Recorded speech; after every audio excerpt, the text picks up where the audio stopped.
Hello, I'm Carl Morgan. I'm pastor of Woodland United Fellowship and also the curator of the Museum of Biblical Archaeology here in Woodland and at the church.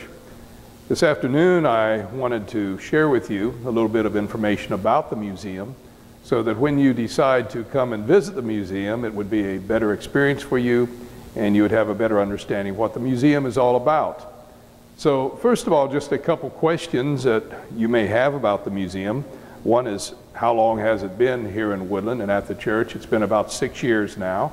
Started with just one case of some pieces that I have collected through the years, and it has grown to over 300 pieces now. Another question would be, where do we get the pieces? Most of them come from private collections.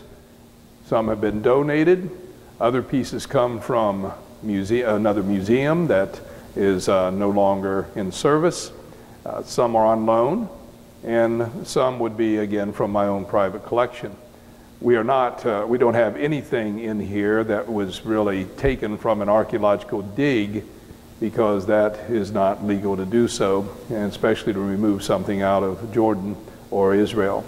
So most of these again were from private collectors, some purchased from even in Israel itself from the licensed antiquity dealers there in Israel.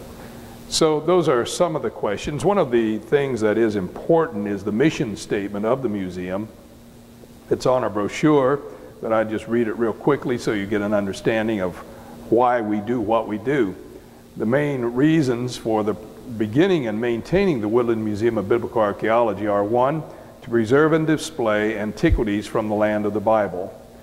Next, to promote the understanding and teaching of biblical history. And then to demonstrate the historical and geographical authenticity of the Bible, and to create a learning environment for understanding God's redemption of the world through Jesus Christ. So, I'd like to just take you on a brief journey through the museum, and we'll look at the first room that we have as you enter through the door.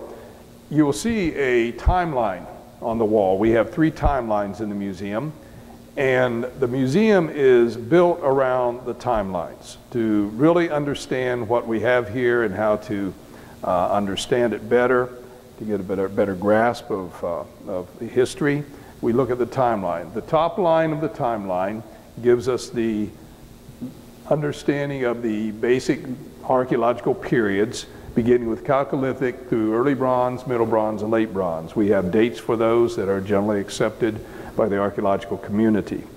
And then the middle line gives the important discoveries and events and also people that come out of these time frames. People meaning Abraham, meaning Moses, Joseph, between the two. The bottom line gives us the books of the Bible that came from these time frames in history. So what we did then is take a piece such as what I'm looking at right now is a little pot. It looks like a teapot to me. It's called a spouted bowl. And the first line tells us it's from the early bronze period, 3150 to 2220. Then we give a Bible verse to give it a reference, and the verse we chose was a little bit after the early bronze, more in the middle bronze period, but it gives us an indication of the time frame it came from. Abraham said, "Let me go get you something to eat so you can be refreshed." That's Genesis 18:5. And of course that's where Abraham was entertaining the angels of the Lord before they went down to Sodom to bring about its destruction, and he entertained them with something like this. This would be used to pour oils. Spouted bowls like this one could probably have been used pouring olive oil over a variety of food preparations, possibly hibiscus tea out of Egypt. You never know. And then most of these pieces then have the same type of approach. We give it the time frame, what it is, what it was used for, and a Bible verse. And in reality, you can point at just about any piece in here and I can give you a Bible story concerning them. Now, as we move around, it's the same thing throughout. Every case has different pieces. We start with the earliest pieces here from Chalcolithic into the early bronze. We're into the middle bronze here. As we move around the room, we have many objects that are very, very important. For earrings from the time of Moses, that gives you the reminder of the gold that Aaron cried out for and commanded the people to bring before they made the golden calf. You have pouring vessels. We move around to stone items. These would be tools that would be used. You have flint knives, pounding stones, mortar and pestle, loom weights. And then we move on around the room to other vessels that we use for various ceremonial vessels and others containing spices. They would have been, you have perfumes in them. And ultimately ending with a case that has Bronze Age battle implements from the time of Abraham and Moses. We have in this case battle swords, an actual cubit sword. And then we have the Egyptian cutting axes, ceremonial knives, mace head, and such. So that is what we have in this first room. And again, Bible stories to go with each piece. We move to the next room now, and I invite you to join me there. As we enter into this second area of the museum, we enter into what's called the Iron Age. And we have another timeline. It shows us Iron 1, Iron 2, and Iron 3, and the dates that goes along with those. It gets very busy here because we have most of the Old Testament prophets and Old Testament books of the Bible. And it goes all the way from the Judges period down to Alexander the Great, actually, on this timeline. Of course, we go primarily to Nehemiah and rebuilding Jerusalem walls. The bottom line gives us many of the books of the Old Testament, from Judges all the way through Malachi. So it's a very busy timeline. And the pieces in the museum from this location over to the doorway there is these all come from the Iron Age period. And again, we have many items. You have lamps, oil lamps. We have some replicas in the museum as well. Here is a female pillar figurine from Lachish, which is a replica. We have another replica that would be the Cyrus cylinder that was very popular at the beginning of this year as it made its way around the country and other museums, but it's a replica. We have the Tel Dan inscription, the House of David stone on the wall that you can look, and it's a very good replica of that. But most of these pieces, again, would deal with everyday life and in the lives of people. We have some cuneiform tablets here, many assorted juglets, pots and storage jars, water vessels, and other things that would be used in everyday life. Cups and weights and measures, which would actually have shekel weights with the numerical application on top as to the value. Then that would be what we have in the Iron Age. Now, another timeline goes to the Roman period, which would actually be the time of Jesus and the early church. And of course, that goes from the Hellenistic period all the way down through the Byzantine period. And we cover here 333 BC all the way down to 638 AD.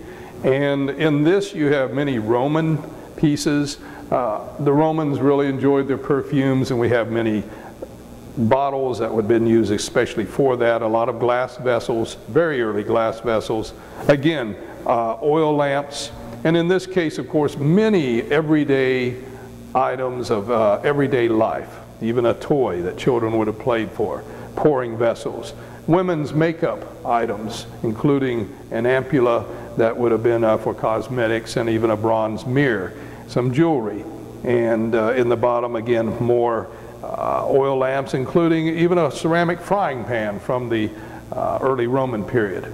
And then as we move from this area, we continue into the Roman period, into the time of Christ, and we even have an ossuary, which we are very pleased to have. They're very rare to be able to have them in a museum.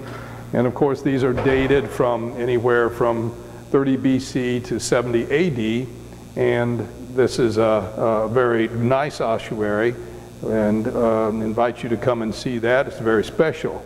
Again, everyday items in this corner case that shows Roman cooking pots, a nice Herodian style olive oil jar, and then some bronze figures from the Roman period, including the time of Christ. We also have in this corner a coin case. Those of you who enjoy coins, that would be something I'm sure you would enjoy as well. Well, I have one more corner to show you, and I think that we'll move to that before we close out this presentation. As we move around the room in our museum, we have a beautiful model of the temple, the Herodian temple from the time of Christ. And we have a floor plan of the model, and we have many of the biblical coins around the model that would show us what the coins look like, especially those that were used in the parables of Jesus and other instances where the coins were mentioned, such as the widow's mite, the coin in fish's mouth, the Caesar's tribute penny. Well, we have those for you to view and see. We also have a little bit of Egyptian material, and this comes through various periods of history, from a mummy mask, from the Hellenistic period, all the way back to an Egyptian scarab signet ring from the late Bronze period, which would be during the Hyksos period, and this would be where Joseph was also helping in the rule of that nation. The scripture we use here, then Pharaoh took off his signet ring from his hand and put it on Joseph's hand. That's in Genesis chapter 41. So we have a signet ring from Egypt from the time of Joseph, and that's always special to look at. We have Eushaptes and other scarab seals, and these are all very special to look at. In this corner, though, is our archaeological corner. This is a model of the first square that I participated in digging at Tal al-Hammam. But it gives us an understanding of what happens in an archaeological dig. We show the various phases of Iron Age, phase 1, 2, and 3 of Iron Age 2, jumping right into the Middle Bronze, some of the tools that are used in archaeological work, and then some pictures of what happens when you excavate a square on a tell, a nice map to show us where these places are. But anyhow, that is the layout of the museum. And again, I do this for one reason, to encourage you to come and see it for yourself. We have over 300 pieces in the museum. It takes about an hour to an hour and a half to go through. If you read everything in detail, you'll be here for more than 2 hours. But groups are invited to come. We have many groups, from school groups, we have church groups, we have Bible study groups, seniors groups, homeschool groups, and individuals who want to show up. In order to see the museum, we are generally open 1 to 5 p.m. on Saturdays for walk-ins. But we are always open for anyone who will give us a call, and you can do that the same day. If we are available to have someone open the doors, we'll be here to open the doors for you. So give us a call, communicate with us, go to our email site, send us a communication that you'd like to visit. But most of all, I'm happy that you were able to visit the museum with us this afternoon. Hope to see you real soon.